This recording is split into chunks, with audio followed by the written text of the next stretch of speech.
बिस्मिल्लाहिर्रहमानिर्रहीम अस्सलाम वालेकुम। Welcome to our channel MK preparation. Myself Mohammad Azam Mukhtar from education department.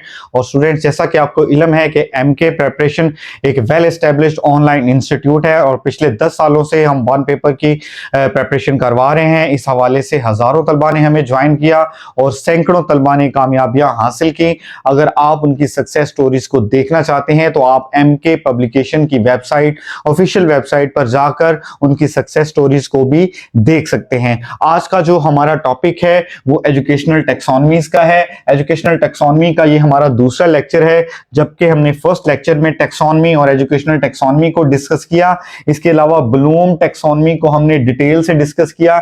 Bloom taxonomy में हमने डिस्कस किया कि कॉग्निटिव डोमेन क्या है, अफेक्टिव डोमेन क्या है, साइकोमोटर डोमेन क्या है, कॉग्निटिव डोमेन को कब पेश किया गया, उसमें जो है वो उसकी सब कैटेगरीज कौन कौन सी हैं, अफेक्टिव डोमेन को कब किसने पेश किया, उसकी सब कैटेगरीज, उसकी सब डोमेन्स क्या हैं, साइकोमोटर डोमेन के तमाम लेवल्स को हमने डिस्कस किया। तो ये जो है वो हमारा डिटेल लेक्चर हमारे चैनल पर मौजूद है, तो आप वहां पे भी इसको देख सकते हैं। आज का जो हमारा लेक्चर है एजुकेशनल टैक्सोनॉमीज पे सेकंड लेक्चर है, जिसमें हम Dave taxonomy, Anita Harrow taxonomy, Marzano taxonomy और फिंक टैक्सोनॉमी और सोलो टैक्सोनॉमी, इन तमाम को डिटेल के साथ डिस्कस करेंगे। और students, federal public service commission, Punjab public service commission, इसके अलावा जितने भी दीगर प्रोविंशियल पब्लिक सर्विस कमीशन के एग्जाम्स हैं, जिसमें principal, vice principal, elementary school educator, subject specialist, lecturer की जितनी भी वैकेंसीज आती हैं, उसमें ब्लूम टैक्सोनॉमी से रिलेटेड एमसीक्यूज लाजमी पूछे जाते हैं। इसके अलावा अगर आप किसी भी टीचिंग से रिलेटेड जॉब की जो है वो इंटरव्यू की प्रिपरेशन कर रहे हैं, उसमें भी ब्लूम टैक्सोनॉमी और दीगर जो है वो टैक्सोनॉमी से रिलेटेड जो है वो आपसे क्यूरीज लाजमी की जाती हैं। तो आज का लेक्चर आपके लिए बहुत फायदेमंद है। वीडियो को एंड तक देखिएगा ताकि आप इससे इस्तेफादा हासिल कर सकें।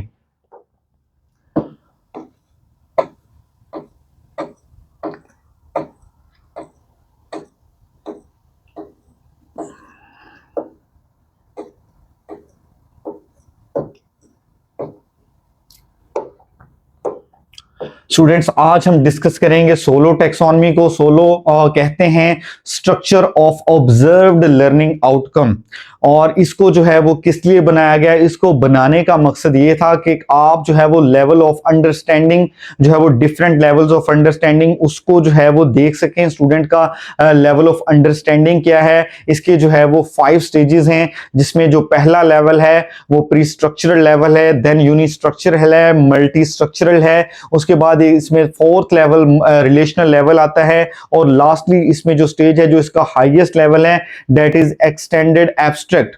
और इसमें जो है वो 2 लेवल्स जो है वो डिस्कस किए जाते हैं और इसकी 5 स्टेजेस हैं 2 लेवल्स में। इसका जो पहला लेवल है वो सरफेस कैटेगरी का लेवल है और सेकंड लेवल जो है वो डीप कैटेगरी का लेवल है। इसको हम डिटेल से डिस्कस करेंगे। Solo taxonomy is a model to describe the level of understanding in students' learning. It shows how students answers more complex and better as learning improves. तो students जो है वो किस तरह simple से complex questions की तरफ आते हैं, उनको आंसर करते हैं। It was presented by John Biggs and Kevin Collis। तो अक्सर ये पेपर में सवाल आता है कि सोलो टैक्सोनॉमी को किसने पेश किया था, कब पेश किया था। तो इसको जॉन बिग्स एंड कॉलिस ने 1982 में पेश किया था। इसके साथ जो है वो केविन कॉलिस भी शामिल थे और इन्होंने 1982 में इसको प्रेजेंट किया। सोलो का जो है वो एब्रिविएशन पूछा जाता है structure of observed learning outcome. The main purpose of solo taxonomy is to check how deeply student understand a topic and their thinking develops from simple to complex. किस तरह जो सोलो टैक्सोनॉमी है उसमें students की understanding किसी भी topic के बारे में किस तरह से सिंपल से कॉम्प्लेक्स टॉपिक को अंडरस्टैंड करने में हेल्प आउट करती है।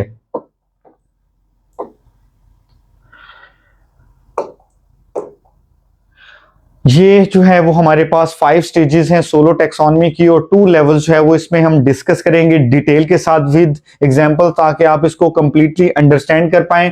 इसमें जो फर्स्ट लेवल है वो सरफेस कैटेगरी लेवल है और इसमें जो है वो फर्स्ट 3 स्टेजेस इंक्लूडेड हैं, जिसमें prestructural, unistructural, multistructural stages जो हैं वो शामिल हैं। अगर हम डीप कैटेगरी लेवल की बात करें तो इसमें 2 स्टेजेस जो हैं वो शामिल हैं।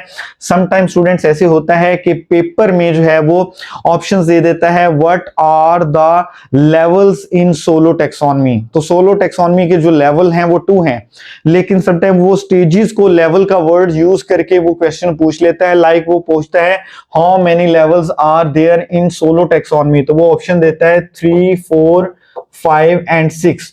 तो हमने जो है वो रीड किया सोलो टैक्सोनॉमी के 2 लेवल्स हैं, लेकिन इसमें मेंशन नहीं है, तो वो स्टेजेस के बारे में बात कर रहा होता है। तो आप करेक्ट जो है वो ऑप्शन 5 लगाएंगे कि यहाँ पे 5 लेवल्स हैं, वहां पे वो स्टेजेस को लेवल में काउंट कर रहा होता है। तो इसमें जो है वो 5 स्टेजेस हैं। 3 स्टेजेस जो है वो इसकी सरफेस कैटेगरी लेवल में आती हैं और 2 रिमेनिंग स्टेजेस जो हैं वो डीप कैटेगरी लेवल में आती हैं। अगर इसकी सबसे लोअर स्टेज की बात करें तो वो प्री स्ट्रक्चरल स्टेज है और सबसे हाई स्टेज की बात करें तो एक्सटेंडेड एब्स्ट्रैक्ट की स्टेज है। अब हम इसकी जो है वो प्री स्ट्रक्चरल की स्टेज पे बात कर लेते हैं। No understanding of the topic, student not sure about the topic. Student को टॉपिक के बारे में कोई भी अंडरस्टैंडिंग नहीं है और वो टॉपिक के बारे में बिल्कुल भी श्योर नहीं है और उसको नहीं पता कि उसने क्या स्टडी करना है। इसकी एग्जांपल ले लें, a child has never seen A car so he don't know how the car looks and what parts it has. तो एक स्टूडेंट जो है, एक बच्चा जो है, उसने कभी भी कार को नहीं देखा, उसने कभी भी उसके जो है वो कार को जब उसने देखा नहीं है तो वो नहीं बता सकता कि एक कार के कौन कौन से पार्ट्स होते हैं। तो ये जो है वो प्री स्ट्रक्चर लेवल होता है जिसमें स्टूडेंट के पास कोई भी अंडरस्टैंडिंग नहीं होती, वो टॉपिक के बारे में बिल्कुल नहीं जानता। नेक्स्ट स्टेज जो है वो यूनि स्ट्रक्चरल की है। Uni structure understand only one aspect of topic. यहां पे बच्चा जो है वो सिर्फ एक पहलू के ऊपर तवज्जो दे सकता है। A child sees a car, notice one feature, for example he observe that the steering move the car changes its direction. एक बच्चा जो है वो उसने कार को देख लिया है और उसने देखा है कि कार के अंदर एक आदमी बैठा हुआ है और वो स्टीयरिंग को मूव कर रहा है और जैसे ही वो स्टीयरिंग को मूव कर रहा है तो कार भी जो है वो चल रही है। तो उसके माइंड में एक चीज आ जाती है कि कार का जब भी स्टीयरिंग उसको घुमाया जाएगा तो कार जो है वो चलेगी। तो वो क्या करता है, बच्चा सिर्फ यूनि स्ट्रक्चरल एक पहलू पे तवज्जो देता है और वही उसके माइंड में होता है। थर्ड जो स्टेज है सरफेस कैटेगरी लेवल में वो मल्टी स्ट्रक्चरल है। Understanding several aspects of the topic but their relationship to each other and whole are missed. यहाँ पे बच्चा एक से ज्यादा पहलुओं पे तवज्जो देता है, उसको जो है वो काफी चीजों का पता होता है कार्स के, लेकिन जो उनका रिलेशनशिप है उनको वो मिस कर देता है। इसकी आप एग्जांपल ले लें, a child identifies several parts of car such as steering, brakes, gears, engine. एक बच्चा जो है उसने कार को देखा, उसको पता है कि एक कार में स्टीयरिंग होता है, ब्रेक्स होती हैं, गियर होता है, इंजन होता है, व्हील्स होते हैं, लेकिन वो इनकी रिलेशनशिप को मिस कर देता है, उसको नहीं पता होता कि इनका क्या काम है। तो ये जो है वो स्टेज जो है वो मल्टी स्ट्रक्चरल स्टेज आएगी। नेक्स्ट जो है वो 4th नंबर पे रिलेशनल स्टेज है। रिलेशनल स्टेज में हम क्या करते हैं, understanding of relationship among different aspects and to whole. यहां पे डिफरेंट जो एस्पेक्ट्स हैं उनको हम देखते हैं, उनको स्टडी करते हैं और उनके रिलेशनशिप का भी हमें इल्म होता है। इसकी आप एग्जांपल ले लें, child understand how to different parts of car work together, कि एक कार के जो डिफरेंट पार्ट्स हैं वो कैसे वर्क करते हैं।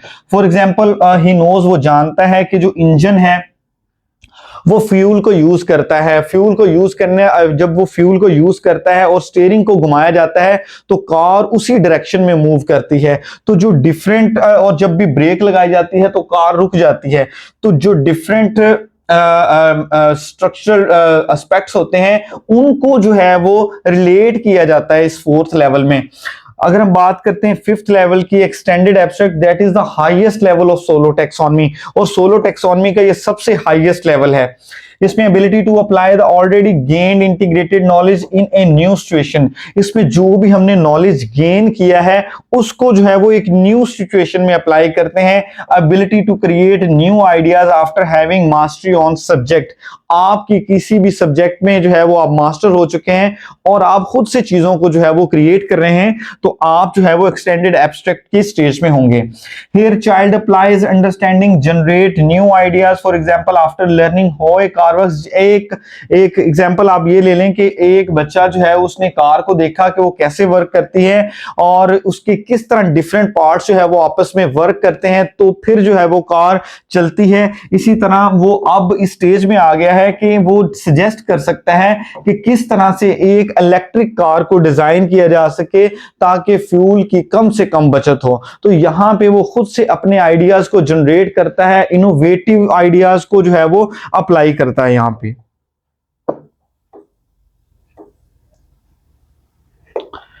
नेक्स्ट हम बात करेंगे डेव टैक्सोनॉमी की। डेव टैक्सोनॉमी को 1970 में पेश किया। Dave taxonomy explains how a person learn practical skills, जिसमें जो है वो step by step practical physical steps को, स्किल्स को सीखता है। और इसका ताल्लुक, डेव टैक्सोनॉमी का ताल्लुक भी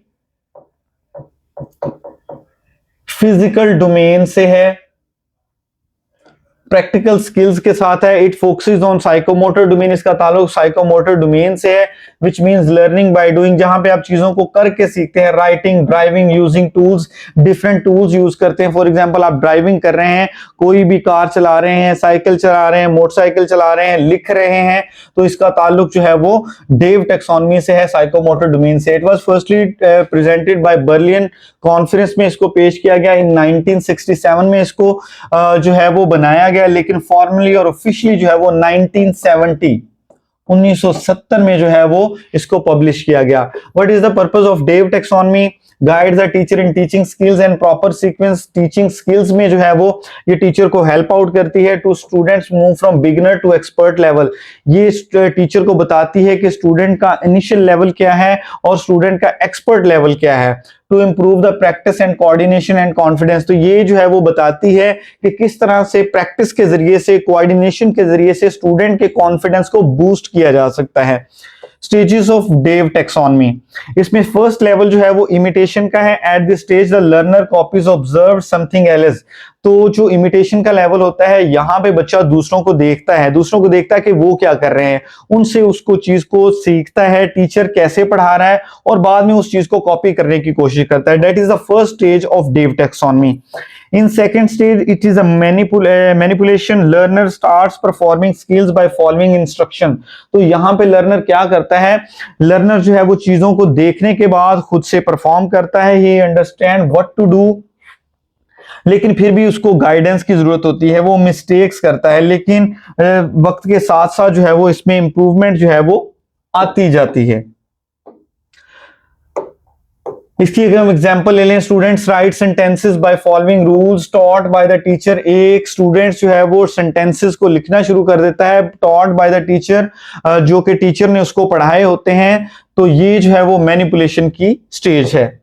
प्रिसाइजन की अगर हम बात करें, at this stage learner perform skill accurately and correctly. यहाँ पे जो लर्नर होता है वो किसी भी स्किल्स को एक्यूरेटली परफॉर्म करता है, बहुत कम मिस्टेक्स होती हैं, कॉन्फिडेंटली उस चीज को वो परफॉर्म करता है, कॉन्फिडेंस लेवल उसका जो है वो बिल्ड होता है।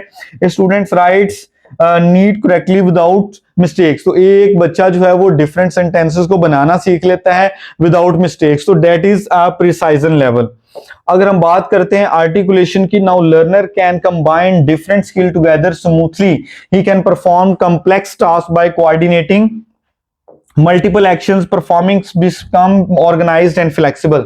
तो यहां पे जो डिफरेंट स्किल्स होते हैं उनको जो है वो कंबाइन करने के बाद लर्नर जो है वो डिफरेंट स्किल्स को कंबाइनली परफॉर्म करता है, एक्यूरेटली परफॉर्म करता है। Like students right a full paragraph, एक स्टूडेंट जो है वो किसी पैराग्राफ को लिख रहा है, उसकी राइटिंग भी अच्छी है, ग्रामर जो यूज कर रहा है उसमें भी मिस्टेक्स नहीं है, प्रॉपर यूज कर रहा है सेंटेंसेस का, उसको पता है कि जो वो सेंटेंसेस बना रहा है उसने उसमें कौन सा टेंस यूज करना है। अगर वो पास्ट का यूज कर रहा है, पास्ट इंडेफिनिट का यूज कर रहा है, उसको इल्म है कि उसने second form of verb use करनी है। अगर वो कंटिन्यूअस टेंस यूज कर रहा है तो उसको इल्म है कि मैंने फर्स्ट फॉर्म के साथ आईएनजी का यूज करना है। तो स्टूडेंट जो है वो क्या करता है, यहाँ पे लर्नर क्या करता है, डिफरेंट स्किल्स को कंबाइन करता है यहाँ पे for the proper structure and coordination.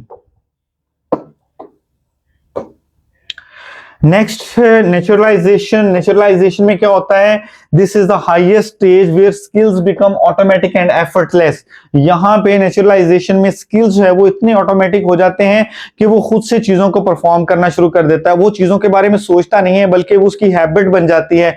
आप इसकी एग्जांपल ले लें कि जैसे आप बाइक चला रहे हैं तो जैसे ही कोई चीज आती है ऑटोमेटिकली जो है वो आप जो है आपका पांव जो है वो ब्रेक पे आ जाता है। तो इसका मतलब क्या है कि वो स्किल्स जो है वो आपकी इतनी डेवलप हो चुकी हैं कि वो ऑटोमेटिक हो गई हैं। आपको सोचना नहीं पड़ता, आपको ये नहीं देखना पड़ता कि सामने कोई चीज आई है तो अब मैं पांव की तरफ देखूं और उसको ब्रेक लगाऊं। ये चीजें जो है वो जब ऑटोमेटिक हो जाती हैं तो नेचुरलाइजेशन में जो है वो आप चीजों को फौरी तौर पे जो है वो परफॉर्म करते हैं। For example students right quickly creatively without hesitation. एक बच्चा जो है वो तेजी से लिखना शुरू कर देता है, उसका सेंटेंसेस भी ठीक होता है और वो ज्यादा उसको सोचना नहीं पड़ता, वो ज्यादा हिचकिचाहट फील नहीं करता बल्कि चीजों को करेक्टली जो है वो परफॉर्म करता है। डेव टेक्सोनॉमी की अगर आप बात करें, that is work like this. इसमें हम कॉपी करते हैं, फिर चीजों को प्रैक्टिस करते हैं, एक्यूरेसी आती है, कोऑर्डिनेशंस होती हैं मुख्तलिफ स्किल्स में और आप उस स्किल्स में मास्टर हो जाते हैं। That is the Dave taxonomy. How does it work?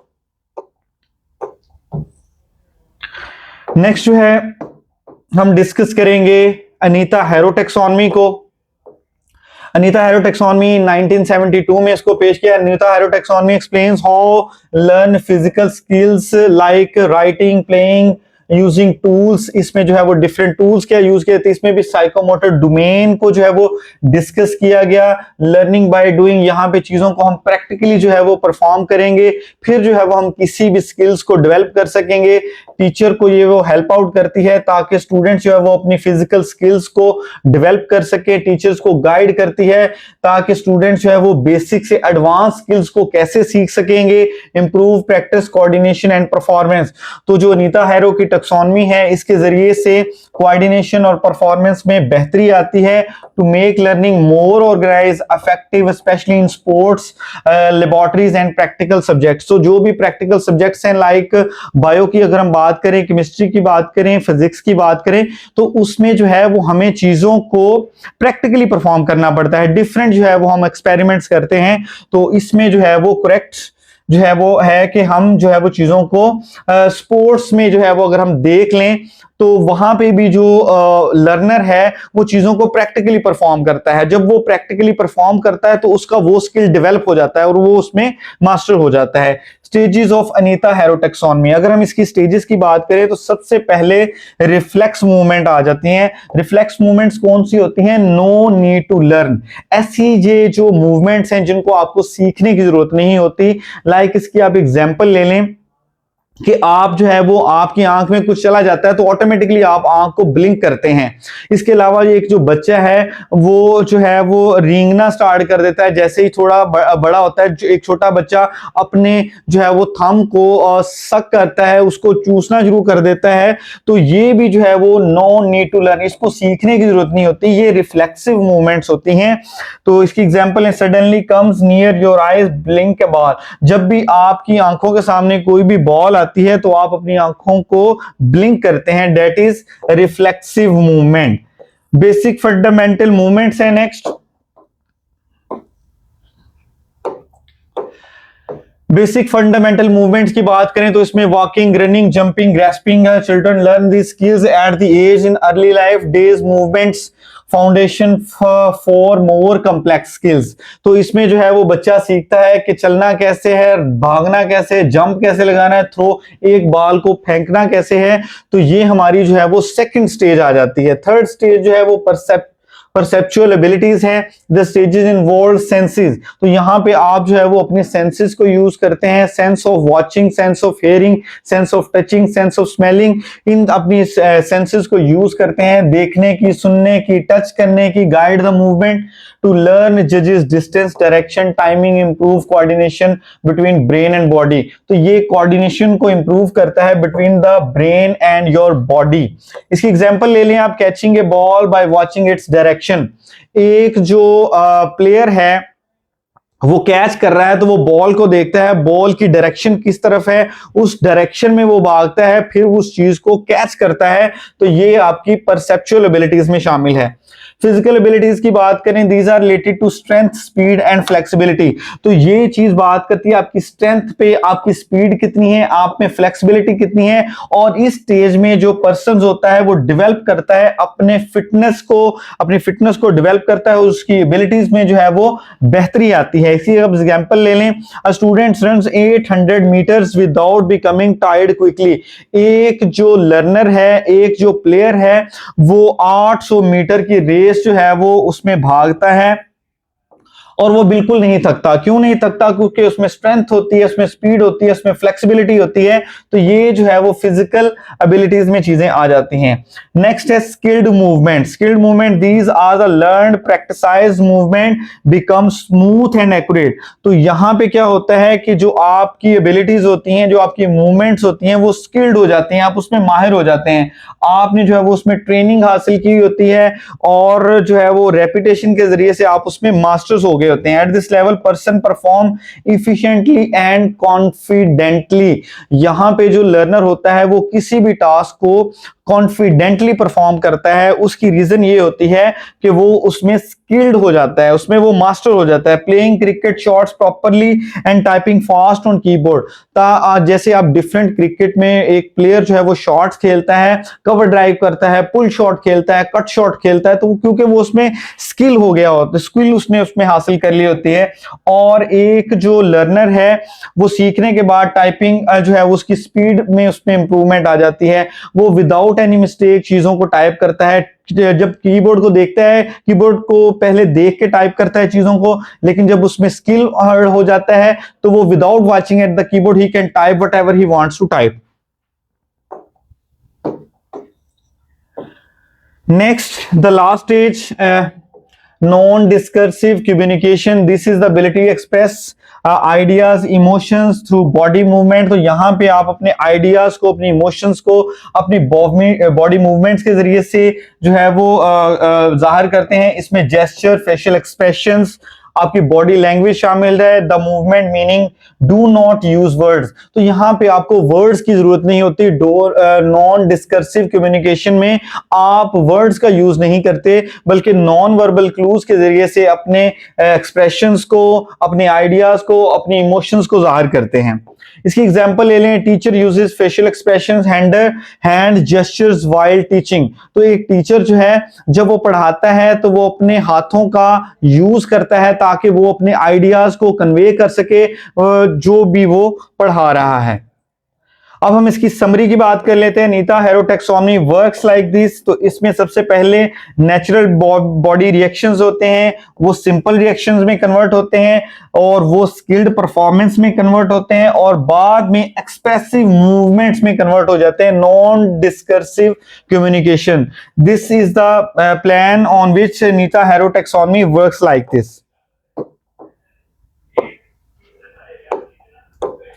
मर्जानो taxonomy को डिस्कस कर लेते हैं। इसको 2001 में पेश किया Robert J Marzano. Explains how students think and learn, कि एक स्टूडेंट जो है वो कैसे सोचता है, कैसे चीजों को सीखता है। It focuses on improving understanding, thinking skills, self learning. तो ये सेल्फ लर्निंग के जरिए से सीखता है। Unlike old taxonomy, it includes both thinking levels and personal control. तो जो हमने पहले टैक्सोनॉमीज पढ़ी उसमें जो है वो थिंकिंग लेवल्स की बात करते हैं, पर्सनल कंट्रोल की बात करते हैं। तो यहाँ पे डिफरेंट सिस्टम्स के बारे में हम डिस्कस करेंगे। Students not only learn but also decide. Student जो है वो सिर्फ चीजों को सीखता नहीं है बल्कि वो डिसाइड करता है कि उसने चीजों को एनालाइज कैसे करना है, एनालाइज करने के बाद उसने उनको सिंथेसाइज कैसे करना है और वो किस तरह से चीजों को क्रिएट करना है। पर्पस जो है वो मर्जानो टैक्सोनॉमी का decide to improve the deeper understanding. इससे डीपर स्टूडेंट्स जो है उनकी अंडरस्टैंडिंग में इजाफा होता है, उनकी थिंकिंग स्किल्स जो है वो इंप्रूव होती हैं। Students analyse, evaluates and create knowledge. Student जो है वो नया नॉलेज जो है वो क्रिएट करता है। डेवलप सेल्फ लर्निंग, वो खुद से चीजों को सीखता है। डिसीजन मेकिंग एबिलिटी जो है वो उसमें इंप्रूवमेंट आती है। Stages, systems and levels of Marzano taxonomy. अब हम इसमें यूज होने वाले सिस्टम्स पे बात कर लेते हैं।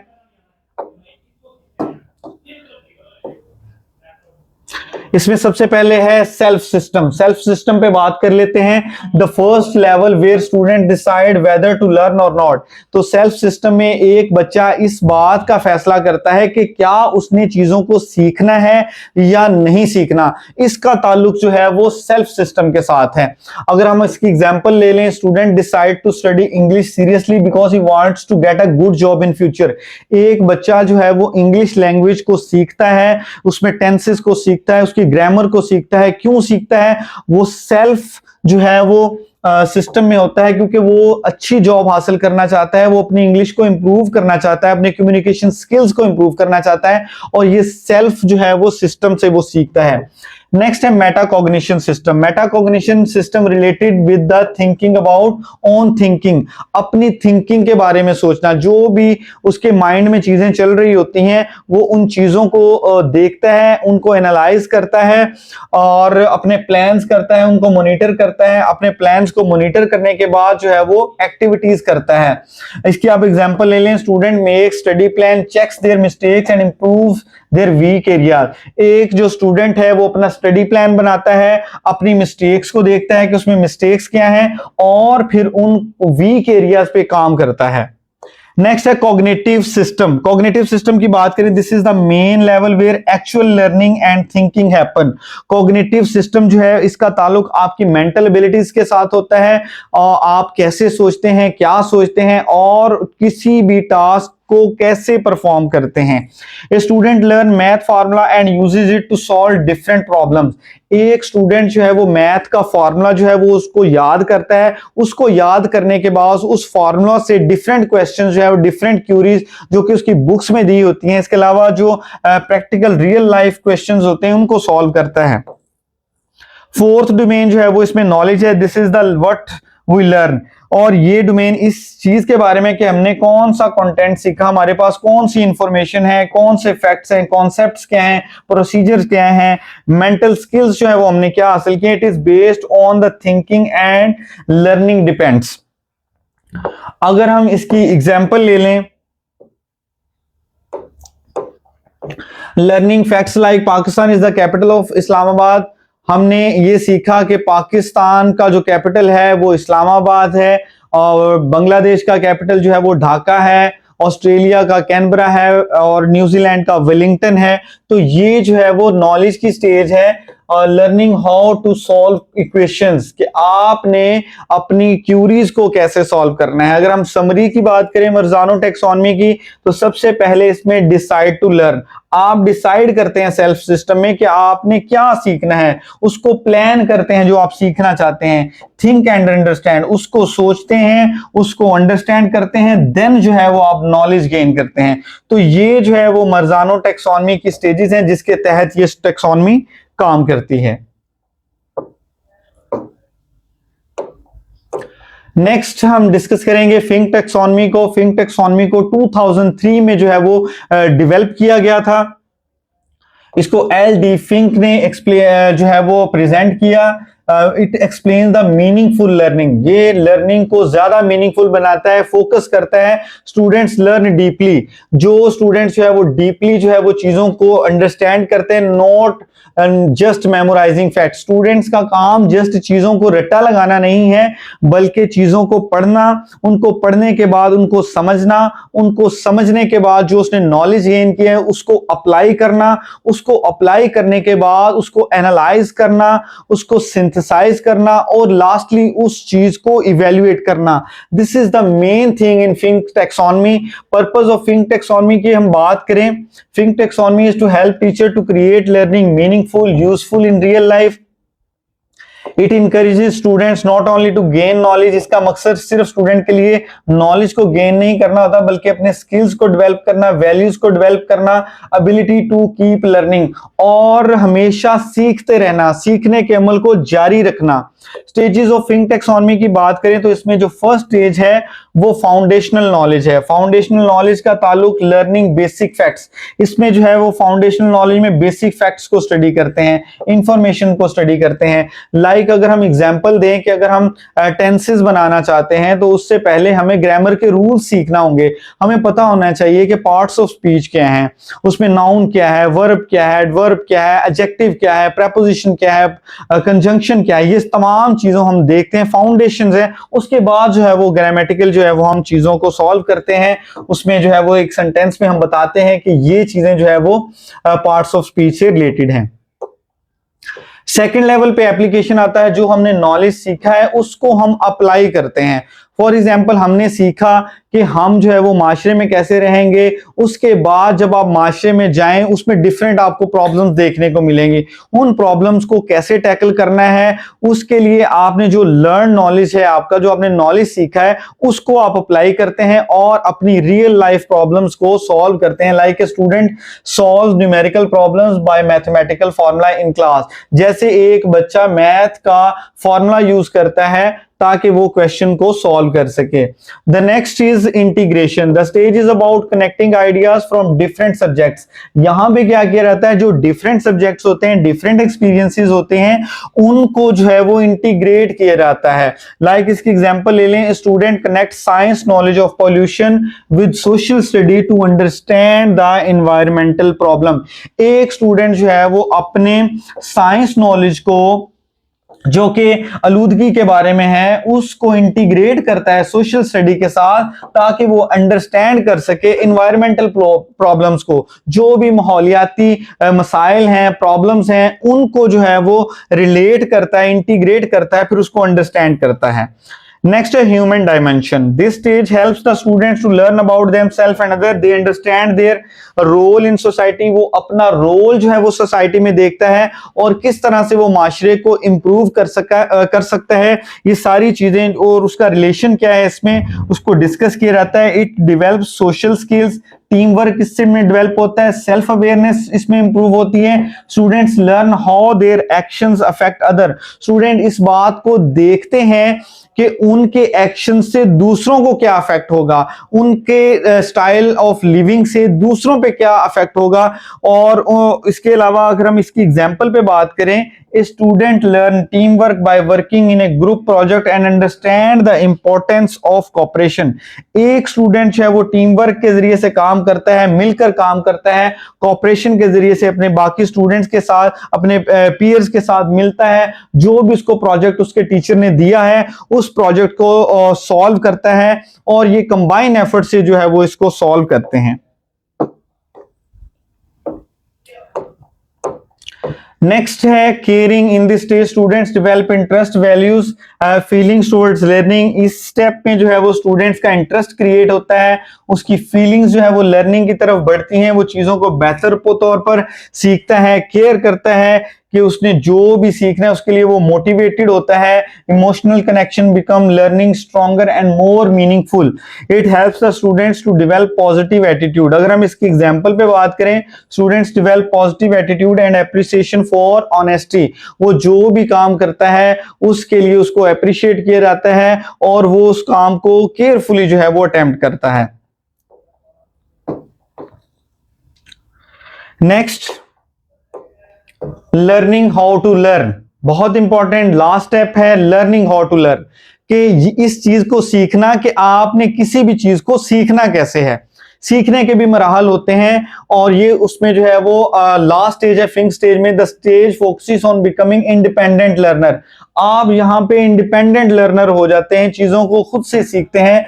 लर्निंग हाउ टू स्टडी, कि आपने स्टडी कैसे करनी है, इंफॉर्मेशन को कलेक्ट कैसे करना है, एंड इंप्रूव देमसेल्फ, और उसको कैसे इंप्रूव करना है। Helping them to continue the throughout life, they become more confident and things on their own. अगर हम इसकी एग्जांपल पे बात करें, a student learn how to use books, internet research topic independently.